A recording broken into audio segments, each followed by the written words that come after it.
webali nnyo webali ddala kubanga mukwano gwange olina ffe www.kbm live wano wennyini waliwo waaka nga bw'okiraba so nga nyinza tugenda okulabika nga tunulako leero kusooka okuwa ekifaananyi ekinene eky'ensi yonna embeera nga bw'etambula nsonga ya covid-19 amawanga ag'enjawulo ebiriyo ebirwadde birabika nga byongedde okubala abawerako embirizi balwadde but most importantly we are going to scale it back home tukireete waka wano Uganda tutegeere engeri ababaka ba parliament abakukiikirira gwe nange abankiikirira gye bakozeemu omulimo amatendo gye bali to themselves okwezibika ssente zirina okulwanyisa coronavirus tutambuza sharinga tujoininge bulirako munno nti waakajja naddala ku kyababaka ba parliament abasoba mu 14 manyi mu bana abezibise ssente zino mulimu omubaka akukiikirira bazitutte batya zibadde zigenda kukola ki era ziri mmeka and what impact does this bear onto the economy kino kikosa kitya ebyenfuna byaffe kikosa kitya olutalo tulimo olw'okulwanyisa covid-19 mu ngeri ennene so twegatteko wano wennyini we tuli tugamba nti waliwo waaka naye kyoba okola jjukira okusharinga linki ya YouTube channel ya Feno bannaffe bangi babeere nga bamanya ekigenda maaso Feno tusobola nti KBM live basiri zo session ne wane Uganda we bali office weziri si coronavirus totya senyiga wabujate mama bwe twafunye coronavirus abantu tebabeere na senyiga basiri benyigira mu kaffe owenjawulo aba World Health Organization okugema abaana okudduukirira abantu mu kaseera ak'ebibamba ku side y'ebyobulamu n'okudduukirira abantu abangi America yawaayo obukadde $400 obwa dola eza America omwaka ogunzikiddwa mu kuyamba World Health Organization. China omwaka oguwedde yawaayo obukadde 86 ku bajeti yaayo. Eggwanga eddala erikwata ekyokubiri mu kuwaayo ssente nnyingi be Bangereza mu kuyamba ekitongole kino.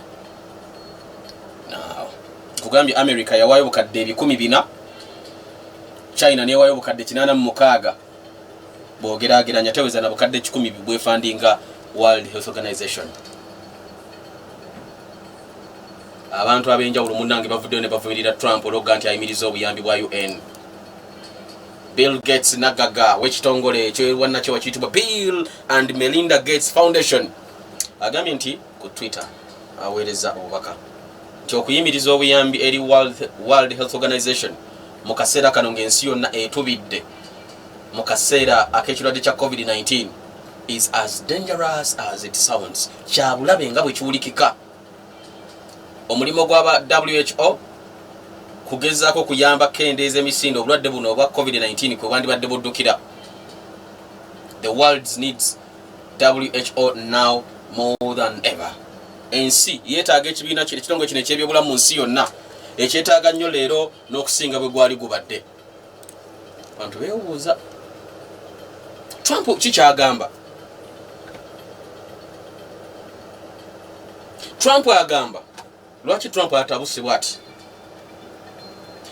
omukulembeze gw'engeri America aga nti obulwadde buno obwa COVID-19 bwe baabalukawo tutandise okwebuuza ffe ng'Abamerika oba ekisa kye tulina abantu bakizanyirako buzanyizi.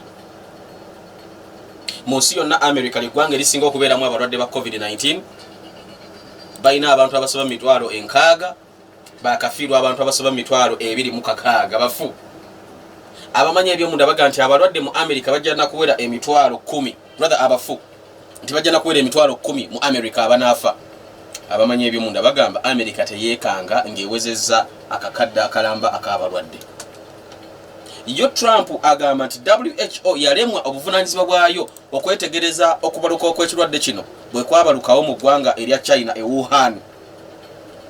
Era aga singa WHO yakola omulimu gwayo nefuna abakugu okuva e China beetegereza embeera yali ku ground ne bagamba China ebeere njerufu mu kirwadde kino ekyabalukawo singa embeera yandibadde eziyizibwa emitwalo n'emitwalo gy'abantu gyandibadde gitaasibwa okulwala okufa obukadde n'obukadde bw'abantu okwetooloola ensi yonna actually buwumbi tebwandibadde ku kino ekikaliriro kye balikola COVID-19. China Trump aganti kale China bwe yagamba aba World Health Organization tensonga bagikolako nabo ne bakitwala kwebyo babagamba katugenda kubajjako sente ze tubadde tubawa bagende basule mu buliri bwe bumu n'aba China. Trump atabuse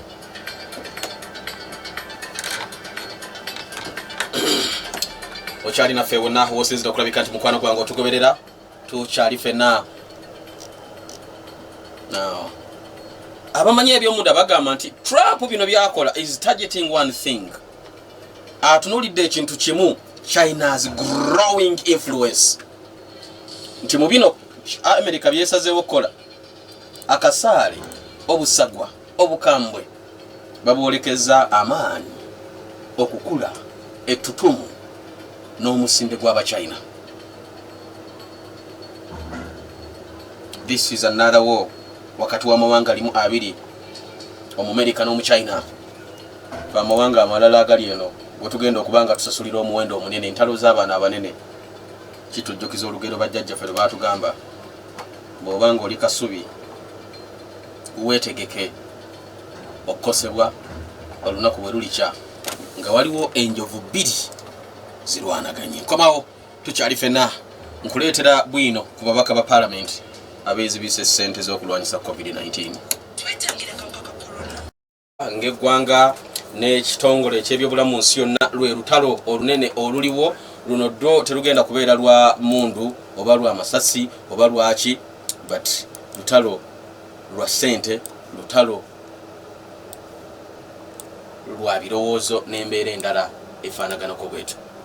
Kino kitegeeza kinene eri ggwe munnange atugoberera era atuwuliriza nti amawanga mangi agabadde galina okufuna obuyambi okuva eri ekitongole kino ebyokudduukirirwa gabifuuwe mu ng'ombe. Kijjidde mu kaseera olunaku lwajjo nabadde nkulaga kuba kati amawanga obumu ku buyambi obugaweebwa bwe busobola okuyimirizaawo gavumenti mu lutalo lw'okulwanyisa COVID-19. Tukyusa mukono ku muligiro ne tuleeta guno.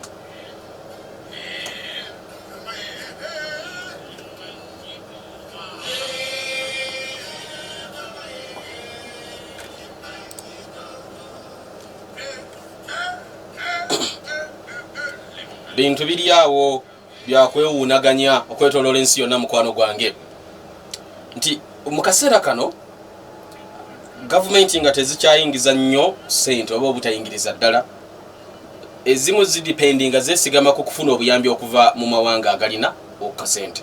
That's one. Oba abamu ne bakwata mu mawanika oba abamu ne bakendeeza ku nsaasaanya ssente ze babadde basaasaanya mu bitundu ebyenjawulo okusobola to make ends meet, okusobola okuyitawo.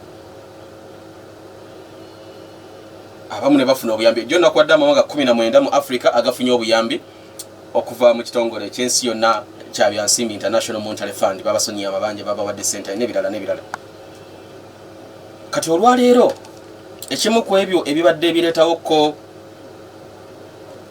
ku ssuubi bwe buyambi okuva mu bitongole nga kino ekya World Health Organization ekiri ku mwanja ogw'okulwanyisa obulwadde bw'ebumbulu.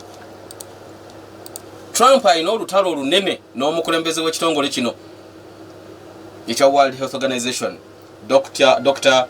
Gabriel Jesus, musajja muddugavu ava eno waffe Ethiopia, ye mukulembeze w'ekitongole kino ekya World Health Organization.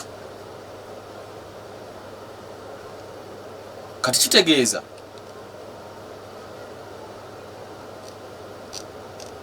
Trump aguddewo butereevu olutalo n'okumma ensi yonna obuyambi bw'ebyobulamu. This is what it means. Gwe naawe munnayuganda ali eno olutalo luguddwawo nga lunene. Ki ekiri mu mutwe gwa Trump?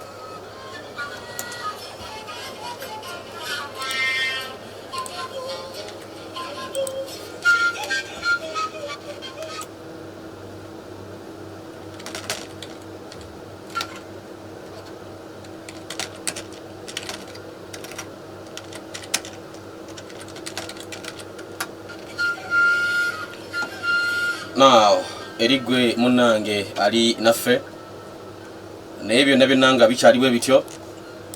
Waliwo obuyambi obuzze okuva mu okujja eri amawanga ga Africa tufunye masks obukampa buno okuva waliwo masks ezigenda okubanga ziweebwa amawanga ag'enjawulo. Katulabe masks zino oba obukampa obuzze buyinza kuyamba ki eri amawanga ag'enjawulo.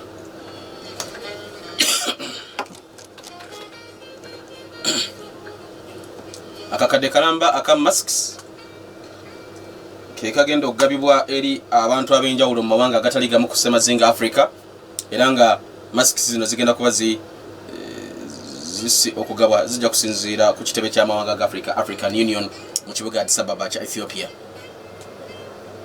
Awuliriza olwaleero njagala kuyisa amawanga agatali gamu tulabe ebimu ku ebyo ebikoleddwa gavumenti n'ab'obuyinza n'abalala bonna okwetoloola Africa abooli awo.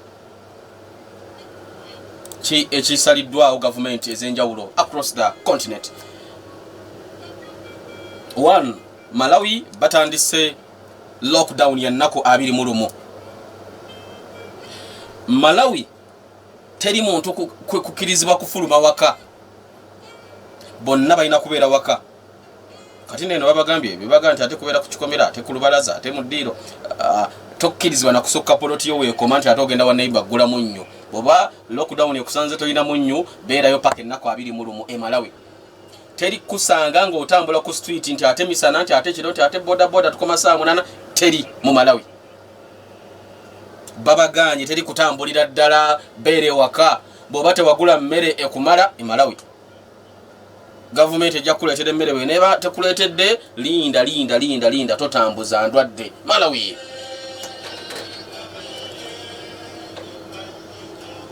Now Kenya etteeka liyisiddwa okwambala masiki kya tteeka. Gavumenti ya Kenyatta eyisizza ekiragiro teri munnakenya akkirizibwa kutambula nga tayambadde masiki. Zino obukampa okusanga nga tayambadde masiki waliwo ekkomera pya nalyo Kenya eyo lirinze okufuna abasibe abanaasooka okulisulamu. Munnakenya tokkirizibwa kutambula nga tolina masiki. Omuwendo gw'abafudde mu ggwanga erya Nigeria gweyongedde.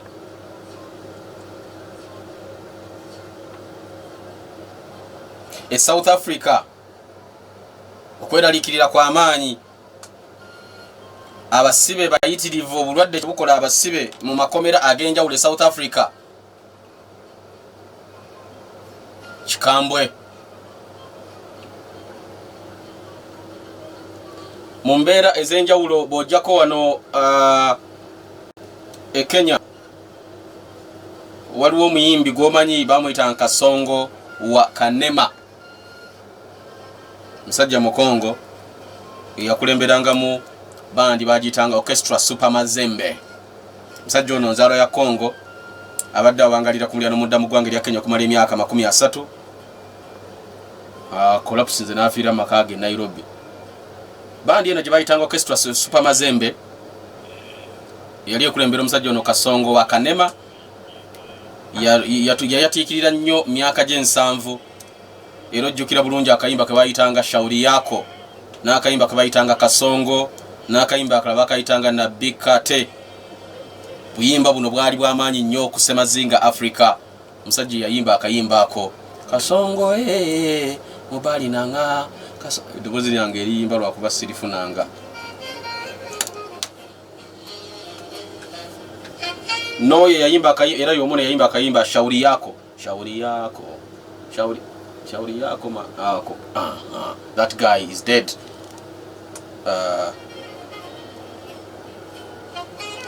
So gegamu ku mawulire agava wano ku ssemazinga Africa.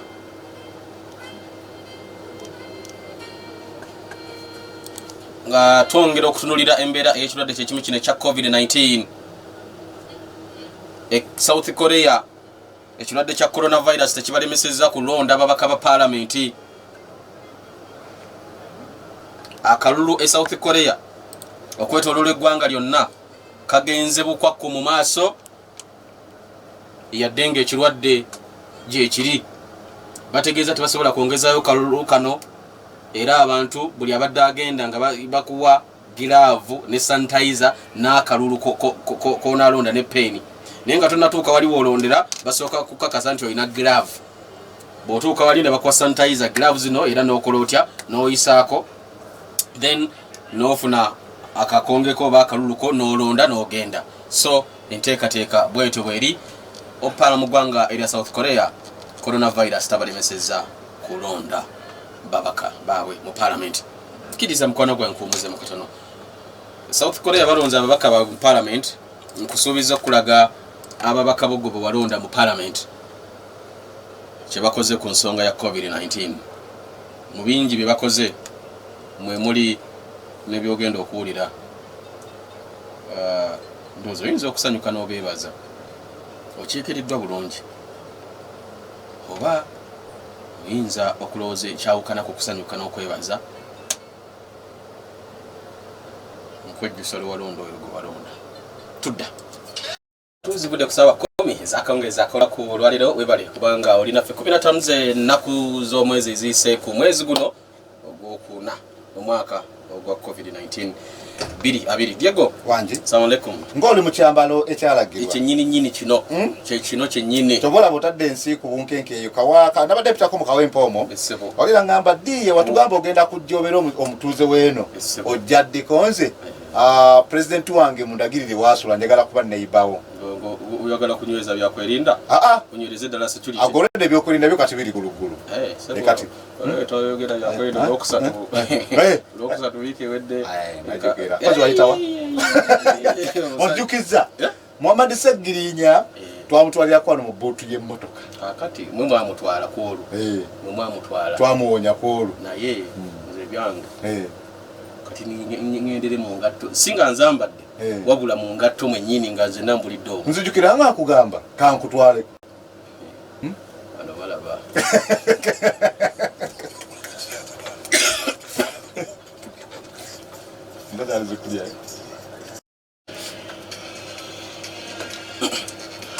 naye kyonna kyonna kyekiri teri kuzikiza teri kuva ku mulamwa mu ngeri yonna kati gwe sigamba gwe ngamba abawuliriza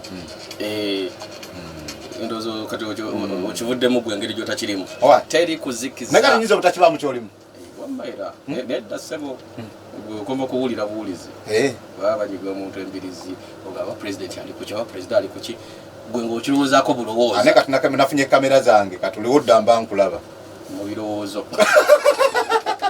kale mwebala balungi abagenda maaso n'okwera nga kwe mulimu kana akaseera kabeera kaseera kakola nsimbi naye nga muli bulungi finally abalundi bapondose nabo lidi yaabwe ne bagiyimiriza jjukira nti bo luliri gye yabadde genda maaso naye kati ligi zikyagenda maaso ezisigadde waliwo kirabu ya ligi ya Belarus esambibwa koteka ne ligi ya Nicaragua esambibwa ati Jiministani naye bweti esambibwa naye olunaku olwaleero baza emikwano gyange ab'omunda kino kankibagambe munoonyeeko tugenda kubeera ne odd 6 olunaku olwaleero bw'obanga osiba online bw'omanya nti osiba online tujja kuba ne odd 6 munoonyeeko tugenda gitambulira mu mipiira simigi giringa 6 atugenda kutandikira ali mu Nicaragua kirabu ya Real Madrid bagenda kusamba ne kirabu ya Kinandega ne Real Madrid mpira guno mukwano gwange gwa kiro kuba amagezi ogusibe under ya 2.5 golo 2 n'okukka wansi omupiira guno gulimu emitwalo 2.5 bovaawo era mu Nicaragua ogenda kusangayo kirabu ya Juventus Managua egenda kusamba ne Jaluba under 20 Juventus Managua under 20 basamba ne Jalapa under 20 omupiira guno gutegere mu over eya 2.5 omutwalo gumu mu 14.5 bonova waawo ogenda kusanga club emanyitwa nga Manangwa under 20 nga basamba ogenda kusanga club ya Ferrati egenda kusamba ne Sabanas nayo ya Nicaragua Ferrati ne Sabanas over yaabwe ya mutwalo gumu 7.6 then bomaliriza ogenda kusanga club ya Esteli bagenda kutuuka ne club ya Dianange club ya Esteli ne Dianangen pira guno golo golo yabwe ya mitwalo 2 ate nga bw'oba oyagala osobola n'okuguteekamu over n'ebeera nga ekuwa omutwalo gumu mu 8. Then Manangwa FC basamba Jalapa. Manangwa FC ne Jalapa, Amanangwa eri waka esobola okuwangula omupiira guno ku mutwalo gumu mu 14. Ate era osobola okusiba half time Manangwa owawaka ne full time okuguwangula ebitundu byombi half time full time n'ogamba nti half time full time 1 egenda kuba emitwalo 2 mu 10. N'olwekyo bwana Bashir nkubuulire president wange katika nkole bwenti nzijja naye tofaayo. Ya mu lukiiko olukulu olw'eggwanga parliament twakomye kugaa nti nga waliyo olutalo lwa muumi olutalo lwa bikondeze ngumbi olutalo olwa sente. Trump ali ku lutalo lwa sente n'aba World Health Organization abasazi agambye basalako obuyambi n'ababaka mu parliament nabo babadde n'ebyabwe nga ekyabadde nno okusuka omugwawo kwabadde si lwakuba nti tebafuna sente wabula bafuna emmeka. Ekikulu nga si kyakufuna sente ekyabaddewo okusuka omugwa tufune emmeka.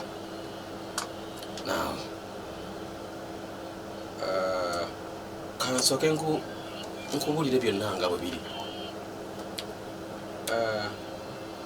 Abaka palamenti mu kaseera kano nga bw'owulira buli omu agamba tuteme kino tukendeeze wano bannange budget tukendeeze kino mulye kibu kimu ne bw'oba tasobodde kulya kibu kimu weebuzeebuze oli half meal gwe yalyanga ku makya emisana olw'eggulo n'ekyeggulo lya kitundu kya kibu lya half lunch oba half dinner oba half supper. Bano of course babiwulira babimanyi naye ndowooza buli omu okusinziira ku mbeera gy'abaamu naye bw'atyo bw'atambula okusinziira ku nenda bayeeye ebintu nga bwe gambye baadde bawakana kusika muguwa si tetufuna sente wabula tufune emmeka. Era byagenze okuggwa nga ababaka ba parliament beegabidde obuwumbi 10 obwa sente za Uganda. Era kino kitandise okuleetawo okwemulugunya okulaga obutali bumativu okuva mu bannayuganda wonna. Era kino kisookedde wano mu Uganda tekirina we kiri mu nsi yonna nti ababaka ba parliament oba abakungu mu government oba abaki twogere ku parliament kwa yekubiddwamu ettaala ate bwe bagyekubyemu mu nsi yonna tekirina we kiri nti ababaka ba parliament bafunye ssente ez'enjawulo okuyita oba okulwanyisa COVID-19. Kiri Uganda ensi erimu amawanga mangi bujonga kuwa negamba amawanga 185 mu nsi yonna ge galimu obulwadde bwa COVID-19 185 countries. Mu mawanga gonna agalimu obulwadde bwa COVID-19 eggwanga lirimu lyokka ababaka ba parliament. This is on record my dear.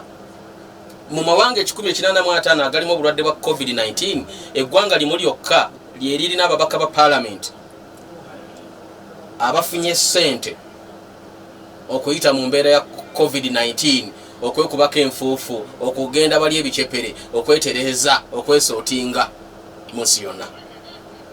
We've had stories, to read the stories ez'ababaka ba parliament abagambye batusaleko ssente ez'aba president abagaye bannaye abakungu ba government ye Rwanda. Mwami Kagame yagamba abakungu ba government mulina ababaka parliament ba minister bani bw'oba omanyi oli mukozi wa government ssente z'omwezi ogwokuna guno April teri musaala. And nobody raised a finger. Teri yagamba nti bannange lwaki temutwa ssente. No, because balaba eggwanga embeera gye lirimu e Rwanda. Wawulire e Kenya Uhuru Muigai Kenyatta kyeyagamba baminister be bonna teri ssente ba permanent secretaries bani bonna ssente gye zirina ezisaliweeko. President naganze musala ebitundu 80 ku buli 10 80% sente temumpa.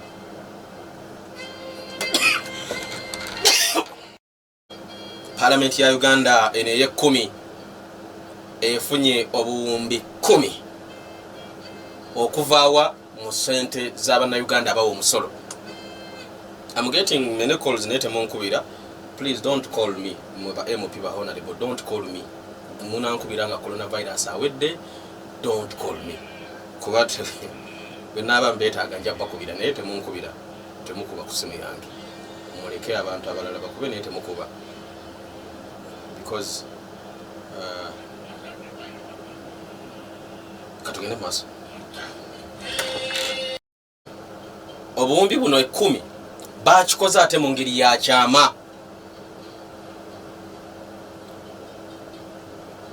okubasobozesa okulwanyisa COVID-19 nti bwe batugamba now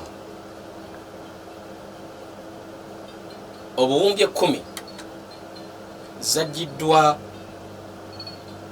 wa akawumbi kamu omanyi gwe muna Uganda bw'otoba okufuna akakadde to raise 1 million akakadde kamu mubeeramu emitwalo 10 olwaliro osanga omusajja anoonya omutwalo tagulaba naaga akalimuvuddeyo kanoonya 5 taziraba bwefuna 3 ziri ewaka nga yatambuza bigere back and forth n'ebirala olina famire abaana nga bannaana omukyala ne okumanya akakadde kamu bw'okagatta n'oweza obukadde 10 ofuna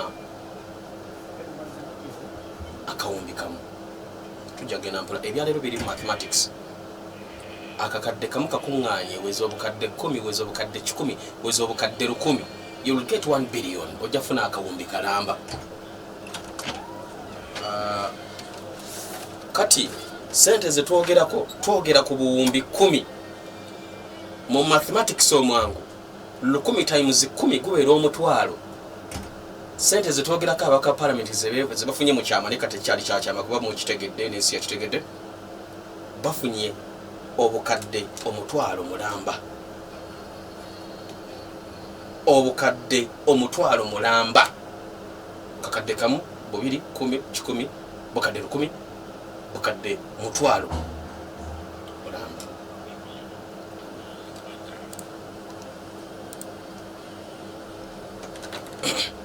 sente zino ezimu ku zino ze bafunye obuwumbi 5 billion nkuge bafunye obuwumbi 10 obuwumbi 5 bwe bukadde 15 bazijje ku ministry y'ebyobulamu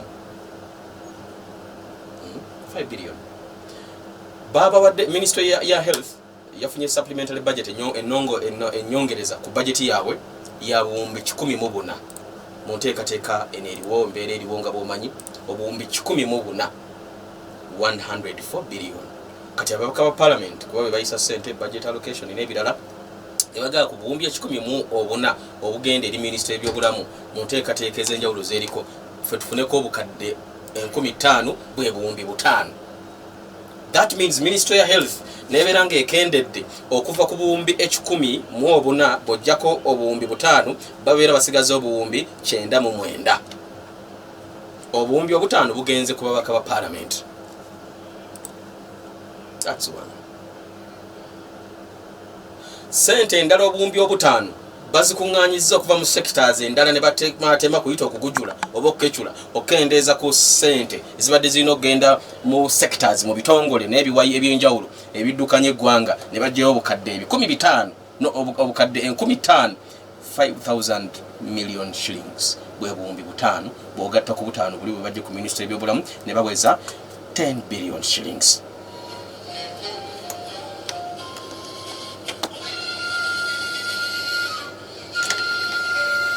Leero omukwano gwange tugenda funa akadde tu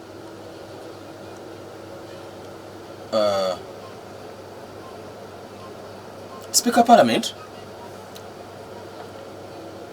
Rebecca Kadaga ayogedde ku nsonga eno eya obuwumbi 10 ayogedde bw'ati ku mukutu gwe gwa Twitter ayogedde ng'ayita mu kuwandiika. This is what she wrote.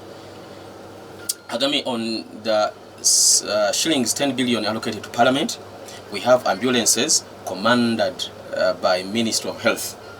The drivers have to be paid and ambulances serviced. MPs are also busy on advocacy. Committees are following up on what is happening in hospitals. They are reporting to the country. Speaker Kadaga bayogedde ku sente zino katuvuneteeka mu lulimi lwaffe. Again nti ku buwumbi 10 Parliament eziweereddwa eri ababaka ba Parliament. Tulina ambulance ezikulembeddwa ministry y'ebyobulamu. Baddereva ba ambulance balina okufuna sente ne ambulance zirina okubeera service zirina okuddaabirizibwa okutereezebwa oyiro biki bwe bityo. ababaka ba parliament bali busy bakola omulimu gw'okukunga abantu. Committees are following up on what is happening in hospitals and they are reporting to the country. Obukiiko bwa parliament obw'enjawulo bugoberera bulondola ebigenda mu maaso mu malwaliro ga government, era obukiiko buno buvaayo ne bunnyonnyola eggwanga ekigenda mu maaso ku mbeera eriwo mu kulwanyisa COVID-19. Kwe kunnyonnyola kwa Speaker Rebecca Kadaga. Now, so sente zino okusinziira ku kiri official kyenfunye kyengabanako naawe okuva mu office ya speaker n'ebyowulidde byenkusomedde nti sente ababaka ze bafunye za kusasula baddereva ba ambulance, balina ambulance basasule baddereva ba ambulance ezo, kuba minister y'ebyobulamu yagamba yeetaaga emmotoka okunona abantu, okutwala abalwadde n'ebirala, ate ne baziwaayo. Sente endala zeetaaga okusavisinga ambulance obumbi 10. Then nti n'obukiiko bwa parliament bujja buli bulondoola emirimu egikolebwa, nti n'ababaka ba parliament they are doing advocacy okukunga abantu, okubuulira abantu ku bya coronavirus, nti era bababuulire mu nnimi ze bategeera okubabuulira ebigenda mu maaso. Naye ekisinga okubanga kireesa abantu okwetogereza embeera eno ne bakwata ku ttama nga balinga abafiiriddwa wakati mu kwewuunaganya n'okwewuunya ennyo. Sente ze bagambye nti za advocacy ne supervision, kulondoola na kukunga abantu mu kulwanyisa ekirwadde kino, parliament erina budget ekola emirimu gye bayita oversight functions. Kyolina okulabika nti omanya mukwano gwange, ababaka ba parliament omulimu gwabwe gimu ku mirimu gyabwe kulondoola nteekateeka za gavumenti naturally. Omubaka wa parliament omulimu gwe kutunulira sente government esaasaniza sente bweziti zigenda wa. Oversight role of the house nkulu nnyo. Kyovola bayita abantu mwalya sente zino mwakola kino kyekirondesa ababaka bakikole ku lwaffe, kino kyesasuza ababaka sente zengenda okukolaga ze bafuna buli mwezi. Bafunye obukadde 2 kukola already bye babadde balina okukola oba bibakola, because oversight function ya parliament umulimo gwabwe. Babagambye nti baddereva ba ambulances, you want to wonder ababaka ambulances bagula baddereva badde tebasasulwa sente, babaka balina ambulance babadde tebasasulwa. That's one. Ambulance zibadde teziservicing babulijjo. Let me get deep into this. Parliament ku Lwokubiri olwa wiiki ewedde budde bwali bwe buti nga mu 7 April bayisa budget ennyongereza mu kulwanyisa ekirwadde kino ekya COVID-19 oluvannyuma lw'ebbanga eddene yayitawo waliwo gye bayita parliamentary commission. Parliamentary commission lwe lukiiko bakakiiko mu parliament kavunaanyizibwa ku ntambula y'emirimu mu parliament, kusasula ababaka, allowances n'ebirala. Parliamentary commission akakiiko ako akakulira sente bwako ye speaker wa parliament, kubeerako abantu bangi. Ntegeddeko abamu ku baali mu kakiiko kano mwalimu speaker of course Mukya Rebecca Kadaga yakubiriza olukiiko olwo, era meeting eno yali mu boardroom ya speaker wa parliament Mama Rebecca alitwala Kadaga. Meeting eno gye yali mwalimu deputy speaker Jacob Olanya, mwalimu leader of government business abira prime minister, mwalimu leader of opposition Mchala omumanyi akulembera abuduganya government, mwalimu minister wa finance Matia Kasaija, mwalimu ba commissioners bana, mwalimu ne ssentebe w'akakiiko akavunaanyizibwa ku kutema sente z'eggwanga, embalirira y'eggwanga mu parliament ayitibwa Amos Lugoloobi, ye ssentebe wa budget committee mu parliament, baalimu olukiiko olwo. Olukiiko meeting eyo yatula mu chamber za speaker wa parliament. Then oluvannyuma ku Tuesday ne bayisa budget eya sente ezirwanyisa okulwanyisa ekirwadde kino. Now mu kaseera kano ke tulimu abantu bonna ebitongole byonna n'abantu ssekinomu bakendeeza budget ku nsaasaanya kibeere nga kikendeerera ddala.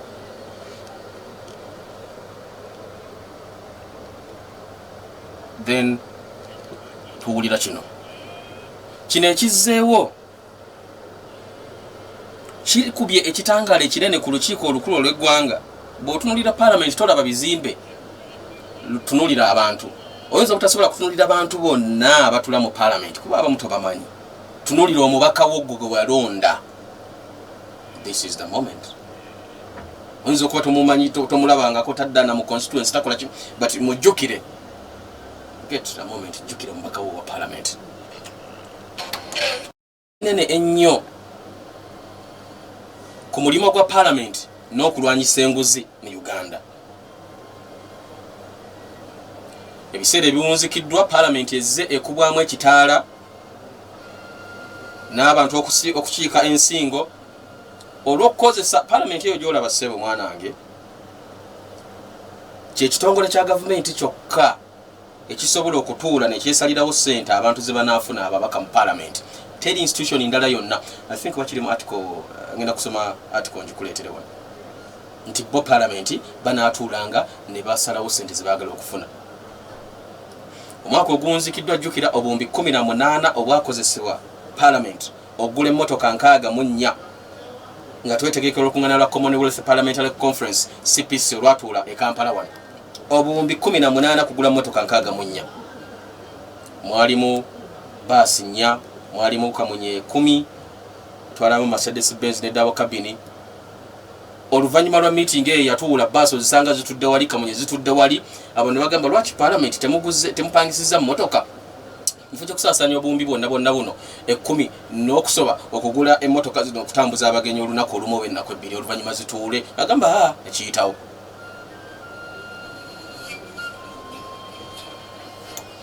Bange bw'owulira kino oyinza obutakifuna bulungi. Sente zino obuwumbi 10 ngenda zikutemeratemeramu nkulage buli mubaka wa paalamenti ze yafunye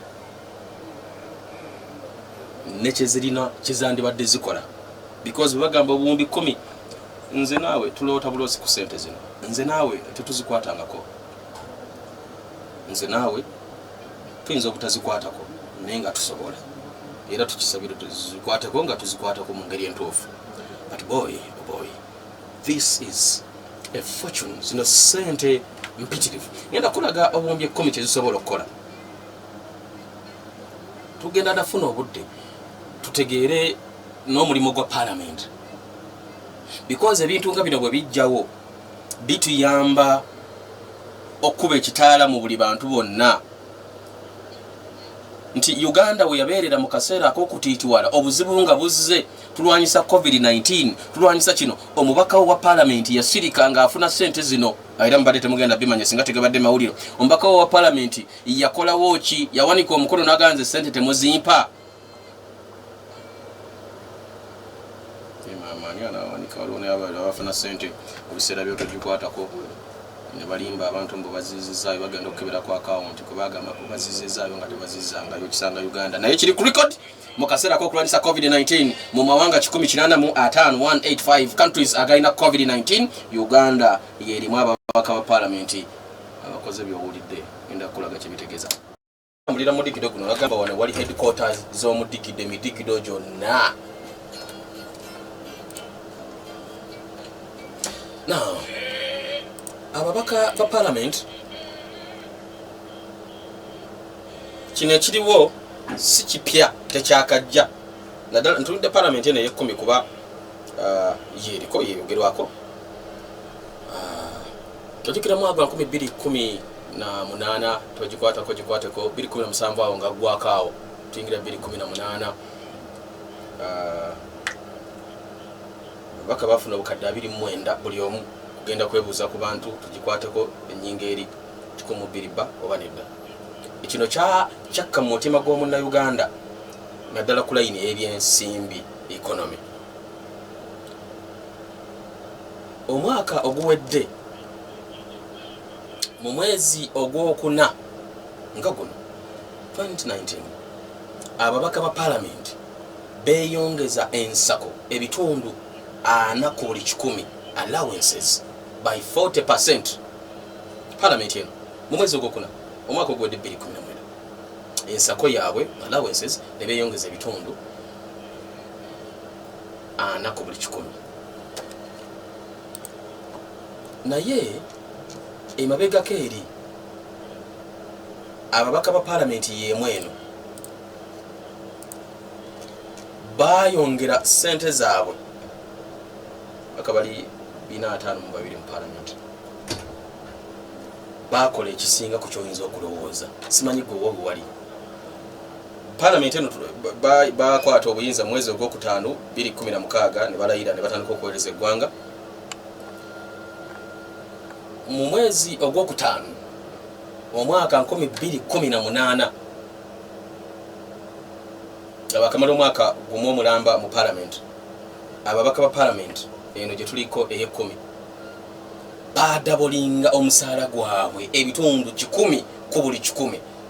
We're talking about us, twogera kuffe Uganda, ebitundu 10 100%, actually more than that. Parliament eri yaliko ey'omwenda bafunanga obukadde 11. Eno parliament ne bongerako ne bafuna obukadde 24. Tekuli allowance. Munda Uganda abantu mbawadde amaanyi mangi. Parliament y'omwenda bafunanga milioni 11. Eno ey'ekumi gye tulina bwe bajja ne bagamba tekimala, tufune obukadde 24 okutali allowance ensako n'ebirala. Era kyaleetawo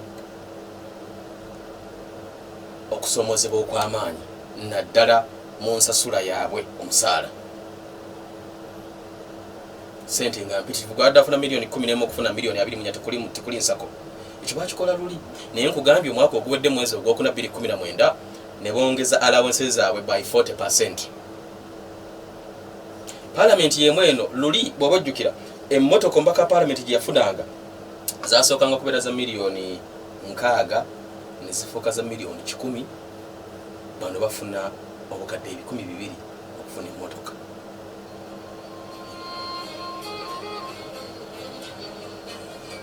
Wano waliwo waaka. Njagala kulaga mbadde nkuyitira mu biri ebirala ebizze bibaawo.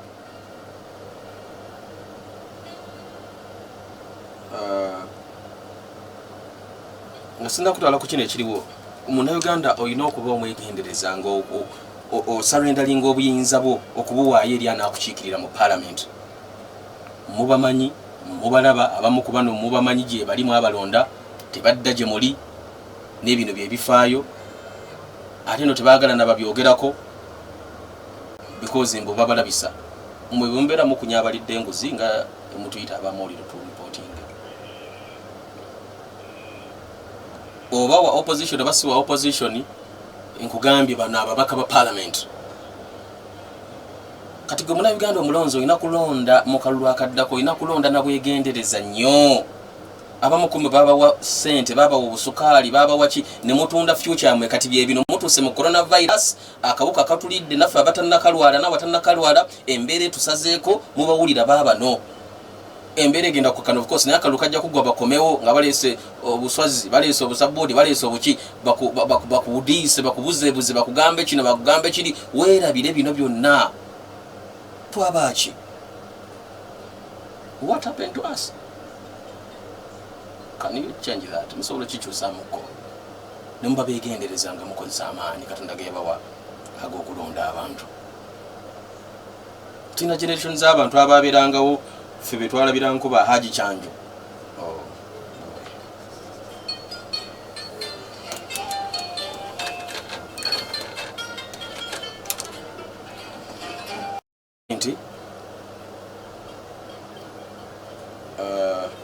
Ane tumunkubira masimu like gwa katandika okuwuliza nabage tumunkubira masimu.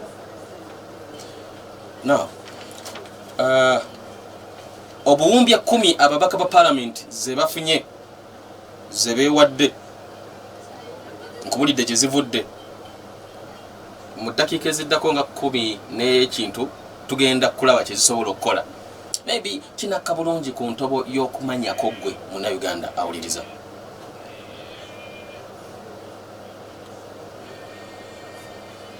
Buli mbaka alina obuwumbi 10 obukadde. Zino zonna obuwumbi buli 10 naye buli mbaka abajja funa obukadde kamu 2 3 4 5 8 10 15 17 18 19 20 kwetereza mu kaseera ka COVID-19. Aba 20 buli MP.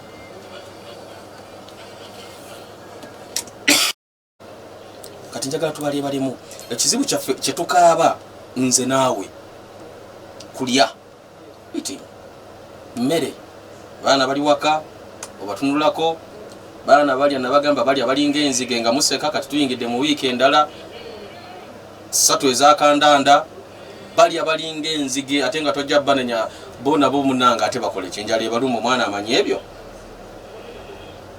enziga nti buli kya green ekirya kati n'abaana amala kulya kanali akalya yetololamu kati nyazanyako ne bane mami dadi enjala ennuma n'omutwe n'oga kiki kino COVID-19 ng'atuleetedde zahama okulya obukadde 20 buli mbaka wo gwe kati njogera naawe jjukira omubaka wo mu parliament buli mbaka wo sente zino ze bamuwadde omuntu omu zisobola okugula ebintu bino wammanga an individuals afunye asobola okugula kilo z'ebijanjaalo ezisobola okuliisa abantu 5,000. You listen to this. Omuntu omu sente ze bamuwadde asobola okugulako kilo z'ebijanjaalo lisobola okuliisa abantu 5,000. Nemusimbawo ne mugamba naye tuli bubi neba zisobola okuliisa abantu omutwalo mulamba nga tulya kawunga okusinzira ku bbeeyi y'ebirime n'akawunga ssaawa eno. Omubaka nkugambye omubaka sikulaze buli obuwumbi 10 nti buli ssente omubaka zafunye zisobola okutugulira ebijanjaalo abantu 5,000 n'aleka nga tuteredde. Asobola okugulira ku miliyoni 2 asobola okugulira abantu omutwalo mulamba akawunga zisobola okugula akawunga k'abantu mutwalo mulamba zibawadde omuntu oba zebeewadde mwattu mukoeri erimu sente zino akawunga tukafunye ebijanjaalo tubifunye alhamdulillah nenyina ku mazzi wano njagala okunywayo kasukaali abantu 5,714 basobola okunywa kasukaali nga bakozesa sente eziwereddwa omubaka omu 5,714. Njagala okole bulungi mathematics wo ojja kulaba nga otambula bulungi mu layini emu.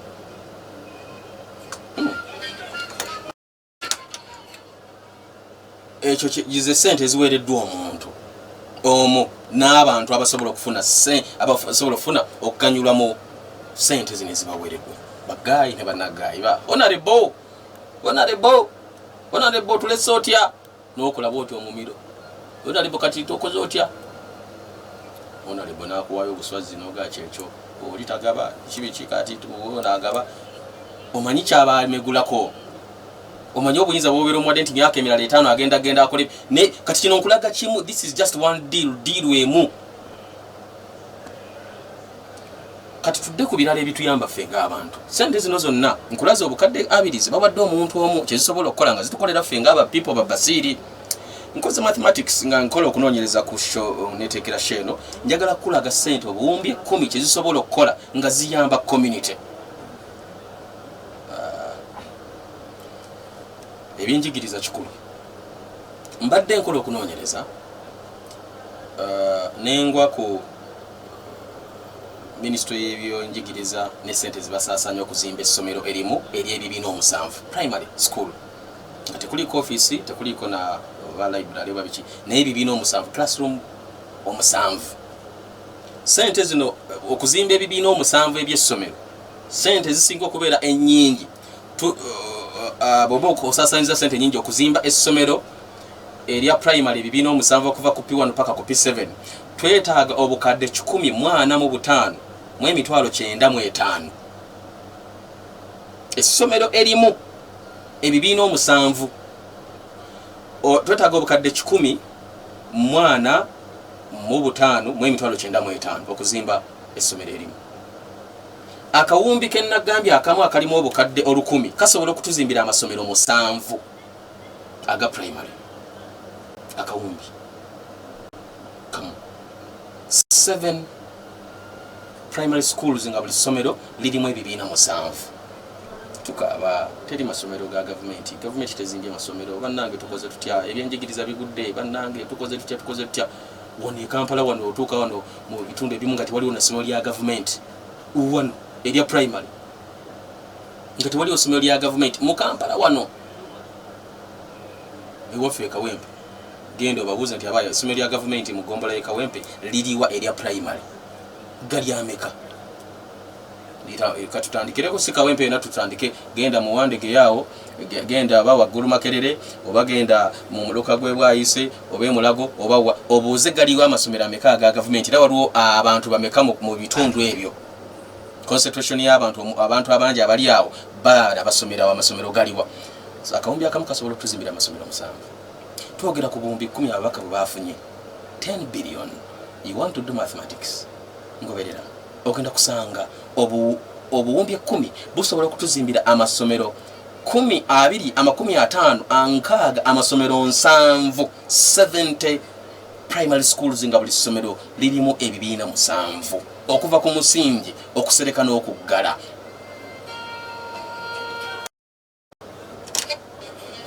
Amasomero 7 bano sente zibafunye obuwumbi 10 olwa COVID-19 tutemeteme.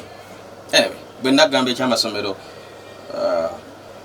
waliwo abatasoma waliwo n'essaawa eno ng'okusoma si kikulu kuba kuyimiridde bw'oba bolowooza nga kiyinza obutakwanguyira mangu but hey obulwadde sente bazifunye mu kiseera ky'obulwadde COVID-19 njagala twogere ku ze bayita Health Center 3.